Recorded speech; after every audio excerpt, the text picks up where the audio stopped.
Hello everyone, welcome to किन studies. आज है 13 सितंबर। स्टार्ट करते हैं आज के एमसीक्यू क्वेश्चंस। आज का फर्स्ट क्वेश्चन है, which country has launched Deccan high level principles on food security and nutrition. आपसे पूछा जा रहा है किस देश ने खाद्य सुरक्षा और पोषण पर डेक्कन उच्च स्तरीय सिद्धांत को लॉन्च किया है। आपके ऑप्शंस हैं श्रीलंका, इंडिया, बांग्लादेश या नेपाल। और इस क्वेश्चन में आपका करेक्ट ऑप्शन हो जाएगा ऑप्शन बी। इसको लॉन्च करने वाला देश है भारत।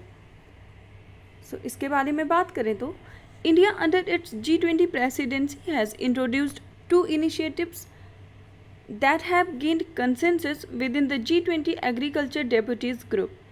पहले इनिशिएटिव की बात करें तो पहला इनिशिएटिव है Deccan high level principles on food security and nutrition 2023 और दूसरा इनिशिएटिव है international research initiative which focused on millets and ancient grains. Both initiatives are expected to feature prominently in the G20 outcome document. Millets से संबंधित एक नई scheme भी जारी की गई है जिसका नाम है श्री अन्न मिलेट्स या श्री अन्न मिशन। बढ़ते हैं नेक्स्ट क्वेश्चन की ओर। Which institution organized the 2023 Regional Cooperation and Integration Conference? आपसे पूछा जा रहा है क्षेत्रीय सहयोग एवं एकता सम्मेलन 2023 का आयोजन किस संस्था द्वारा किया गया। आपके ऑप्शंस हैं world economic forum, IMF, ADB या नीति आयोग। और इस क्वेश्चन में आपका करेक्ट ऑप्शन हो जाएगा ऑप्शन सी। इसको ऑर्गेनाइज करने वाला जो ऑर्गेनाइजेशन है वो है ADB। यहाँ आप लोग देख सकते हैं India recently presented its PM Gati Shakti national master plan at the 2023 regional cooperation and integration conference, जिसको ऑर्गेनाइज किया गया है एशियन डेवलपमेंट बैंक के द्वारा in Georgia. And the conference aimed to enhance regional cooperation through economic corridor development. PM Gati Shakti platform offers data-driven decision-making tools and promotes holistic development around critical project locations। तो आप ध्यान रखेंगे ADB के द्वारा हाल ही में regional cooperation and integration conference का आयोजन कहाँ किया गया है, जॉर्जिया में। बढ़ते हैं नेक्स्ट क्वेश्चन की ओर। NATO countries planning to hold the biggest military exercise since the Cold War. What is the name of this exercise? आपसे पूछा जा रहा है नाटो देश द्वारा शीत युद्ध के बाद सबसे बड़ा सैन्य अभ्यास आयोजित करने की योजना बनाई जा रही है। आपसे उस सैन्य अभ्यास का नाम पूछा जा रहा है। आपके ऑप्शंस हैं street fast defender, northern wedding, dynamic मॉन्ग या फिर ट्राइडेंट जंक्चर। और इस क्वेश्चन में आपका करेक्ट ऑप्शन हो जाएगा ऑप्शन ए। उस सैन्य अभ्यास का नाम होगा स्ट्रीट फास्ट डिफेंडर। यहाँ आप लोग देख सकते हैं the street fast defender exercise is a part of NATO's push to transform from crisis response to a war fighting alliance and the drill will be carried out on the territory of Germany, Poland and the Baltic countries. इसके साथ ही Sweden, whose full accession to the NATO is yet to be approved, is expected to join the drills।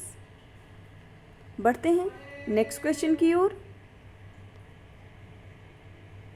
Which of the following person will inaugurate the International Conference on Dam Safety on 14th September 2023?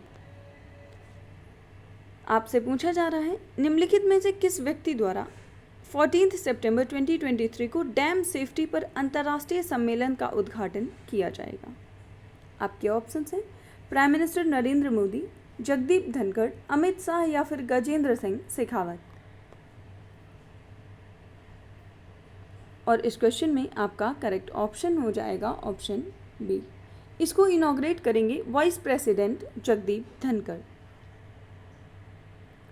Vice president to inaugurate international conference on dam safety, जिसका आयोजन किया जाएगा जयपुर राजस्थान में on 14 September 2023। Ministry of जल शक्ति is organising this conference और इसका theme होगा safe and secure dams ensure Nations prosperity. Dams के अगर ऐतिहासिक बात करें डैम्स के बारे में तो from Kallanai dam the first dam built in the 2nd century AD by the king Karikal of Chola dynasty, India boasts of over 6,000 dams in the present time, making it the third globally in the terms of large dams and ensuring their safety of the paramount importance। तो भारत में सबसे पहला जो dam बना था वो कलिनई dam बना था और इसको जिस शासक ने निर्माण कराया था वो थे करिकाल चोला। बढ़ते हैं नेक्स्ट क्वेश्चन की ओर।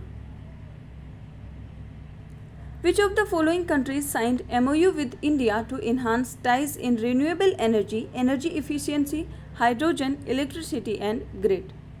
आपसे पूछा जा रहा है निम्नलिखित में से किस देश ने नवीकरणीय ऊर्जा, ऊर्जा दक्षता, हाइड्रोजन, बिजली और ग्रिड के संबंध को बढ़ाने के लिए भारत के साथ समझौता ज्ञापन पर हस्ताक्षर किया है? आपके ऑप्शंस हैं UAE, जर्मनी, जापान या सऊदी अरब।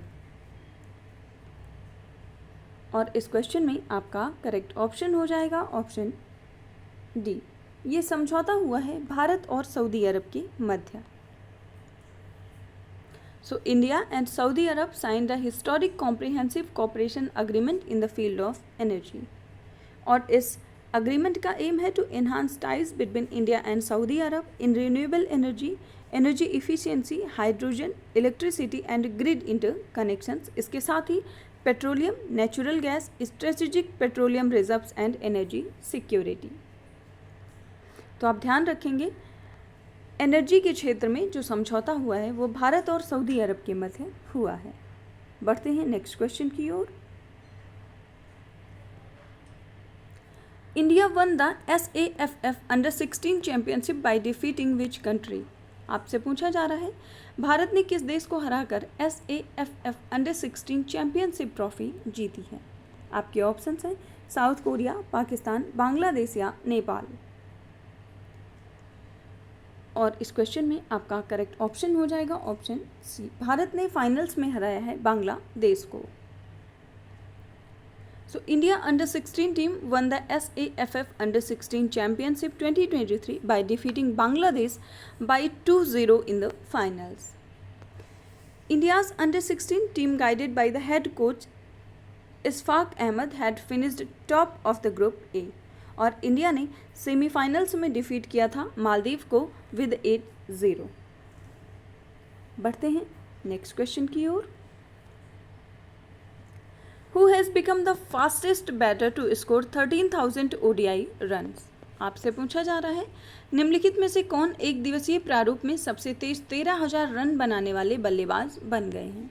आपके ऑप्शंस हैं रोहित शर्मा, विराट कोहली, बाबर आजम या KL राहुल। और इस क्वेश्चन में आपका करेक्ट ऑप्शन हो जाएगा ऑप्शन बी। ऐसा करने वाले भारतीय बल्लेबाज हैं Virat Kohli. So Virat Kohli scored the fastest 13,000 runs in ODI. He broke the record of Sachin Tendulkar जिन्होंने 13,000 रन कंप्लीट करने के लिए जो इनिंग्स उनकी रही है वो 321 रही है, जबकि विराट कोहली ने 13,000 रन्स पूरे किए हैं 277 इनिंग्स में। He achieved this feat in the match between India and Pakistan at the Asia Cup 2023 in Colombo. And he has now become the 5th batter in ODIs to cross the 13,000 run mark. बढ़ते हैं next question की ओर। Recently, first global symposium on farmers' right is going to be held in which country? आपसे पूछा जा रहा है हाल ही में किसान के अधिकारों पर पहली वैश्विक संगोष्ठी किस देश में आयोजित होने जा रही है? आपके ऑप्शंस हैं इंडिया, इटली, ब्राज़ील या इंडोनेशिया। और इस क्वेश्चन में आपका करेक्ट ऑप्शन हो जाएगा ऑप्शन ए। इसको आयोजित करने वाला देश है India. So the president of India Shrimati Droupadi Murmu will inaugurate the first global symposium on farmers rights at the ICAR convention centre, national agriculture science centre complex in New Delhi. तो global symposium on farmers right का जो आयोजन है वो नई दिल्ली में किया जाएगा और इसको इनॉग्रेट करेंगी राष्ट्रपति द्रौपदी मुर्मू। आज के करंट अफेयर सेशन में इतना ही। धन्यवाद।